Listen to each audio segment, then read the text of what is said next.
Good day guys, hope you all are well. Hope you all are having a lovely day today. MGR Forex Trading, and today we are going to be tapping into USD JPY, and I'm going to break down how we could have caught the fundamental that opened up at 2:30 p.m. today. It was GDP and initial jobless claims by the USD or by the United States, and obviously being a USD base pair, USD JPY definitely reacted upon this fundamental. So that's fantastic, and let's hop right into it. So looking at market structure, we are very much bearish, quite clearly, with an impulse, correction, and an impulse. Quite simple, quite clear. You can't miss it. We're bearish. We have to be looking for sells, even though we are at a lower low.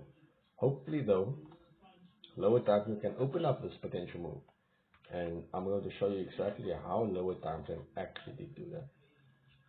So looking at this pair on the 2-hour time frame, obviously you all should know I do always conduct a top-down analysis on every single position that I take, or any single asset that I look at. Anything I will always conduct a top-down analysis. So looking at the 2-hour, we are bearish clearly, very much so.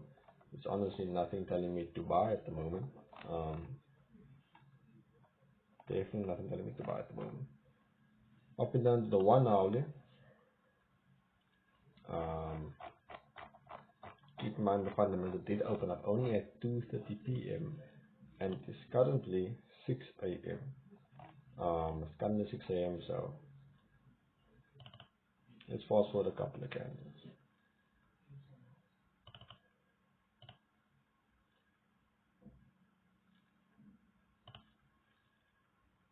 Here you can just see very much of choppiness. No clear direction. Can this be a potential, somewhat of a flag to indicate to us, hey, we can definitely see ourselves pulling back, breaking the flag, and then obviously that being our impulse to the downside. So hopping down on our 30-minute time frame, this is where the opportunity actually opened up. And over here you can see ourselves that if we are going to consider this to be somewhat of a flag,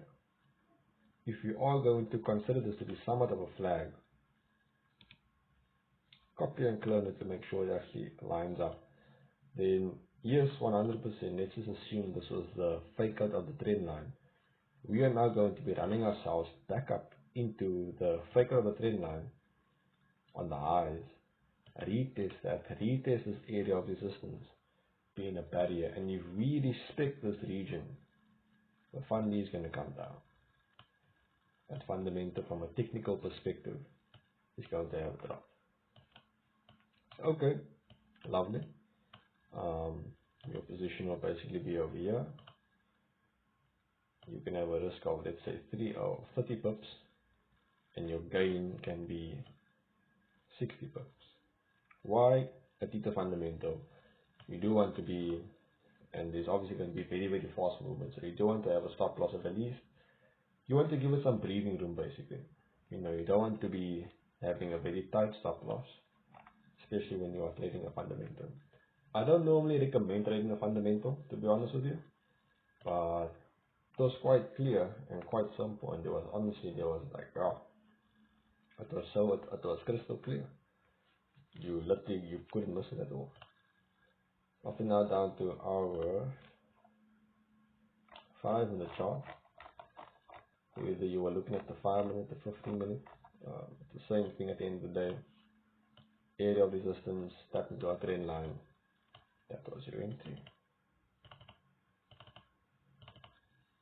And that's your entry. If you didn't enter there, it's fine. There's no problem. Now we have a proper entry. Tapping our trend line, tapping our area of resistance. Now we have our proper entry. If you even miss this, since this is at 5 to 2, so this is actually before 2:30. If you miss that entry, what you would have to do now is wait for the break of the trend line. Literally the break of the trend line, being a fundamental. I wouldn't recommend a aggressive entry as such. It's almost like you taking a buy stop and you're gonna run this trade, you know, 10 pip stop loss, 20 pip reward, um, very very fast one. And obviously we're coming down quite nicely. This is now before two.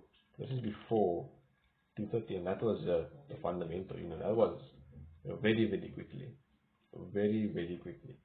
You know, you had to be monitoring, you had to be praying that your buy stops got activated.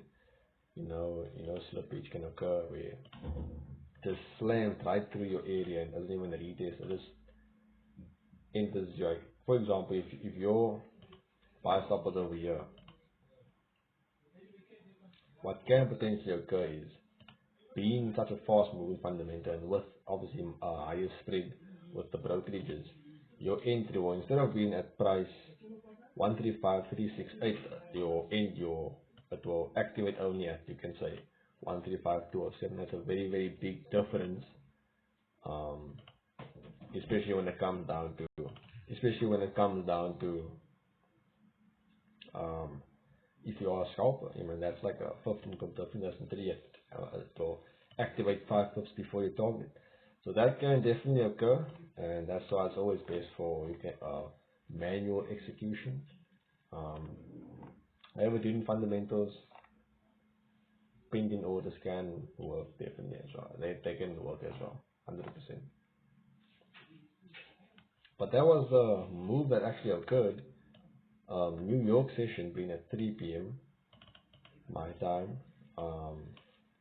Just kept on moving, just kept on fueling to the downside. So there was honestly nothing that really, there was no entry upon New York. It was just very much choppy, very much, not much movement to be honest with you. The only move that actually occurred was the fundamental. In London session, consolidating as it was, it actually opened it up for or it basically gave direction for the fundamental at 230. Like I said, don't try and catch fundamentals all the time. You know, today was just one of those days, but definitely I wouldn't recommend catching fundies because it could have gone the total opposite direction. The total opposite direction. But okay, that was the fundamentals, that was the breakdown. I hope you enjoyed it.